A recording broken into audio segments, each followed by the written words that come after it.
Basahin po natin ang Genesis chapter 17, verse 1 up to 15. At nang si Abram ay may 99 na taon, ay napakita ang Panginoon kay Abram. At sa kanya ay nagsabi, Ako ang Diyos na makapangyarihan sa lahat. Lumakad ka sa harapan ko at magpakasakdal ka. At ako'y magkikipagtipan sa iyo at ikaw ay aking pararamihing mainam.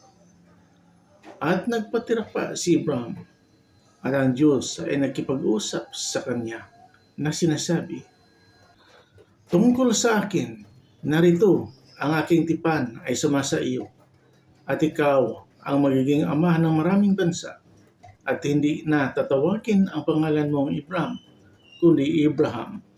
Ang magiging iyong pangalan sapagkat ikaw ay ginawa kong ama ng maraming bansa. At ikaw ay aking gagawing totoong palanakin at papanggagalingin ko sa iyo ang mga bansa at magbubuhat sa iyo ang mga hari at aking papagtitibayin ang aking tipan sa iyo at sa iyong binhi pagkamatay mo sa buong kalahian nila. Natipang walang hanggan na ako'y magiging iyong Diyos at ang inyong binhi pagkamatay mo.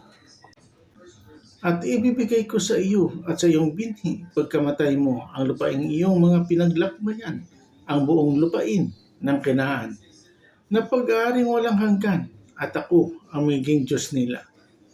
At sinabi pa ng Diyos kay Abraham, at tungkol sa iyo, iingatan mo ang aking tipan, iingatan mo at ng iyong binhi pagkamatay mo sa buong kalahian nila. Ito ang aking tipan na inyong iingatan sa akin at sa inyo, at ang inyong binhi. Pagkamatay mo, tutuliin ang bawat lalaki sa inyo, at ako'y tutuliin sa laman ng inyong balat ng masama, at ito ang maging tanda ng aking tipan sa inyo. At ang may 8 araw ay tutuliin sa inyo ang bawat lalaki sa buong kalahian ninyo, ang ipinanganak sa bahay o ang binili ng salapi sa sinumang taga-ibang lupa na hindi sa iyong lahi. Ang ipinanganak sa bahay at ang binili ng iyong salapi ay dapat tuliin at ang aking tipan ay sa iyong laman na pinakatipang walang hanggan. At ang lalaking hindi tuli na hindi tinuli ang laman ng kanyang balat ng masama, ang taong niyaon ay mahihiwalay sa kanyang bayan. Sinira niya ang aking tipan. At sinabi ng Diyos kay Abraham, tungkol kay Sarai na iyong asawa, ay huwag mo nang tatawagin ang kanyang pangalang Sarai, kundi Sarah ang magiging kanyang pangalan. Amen.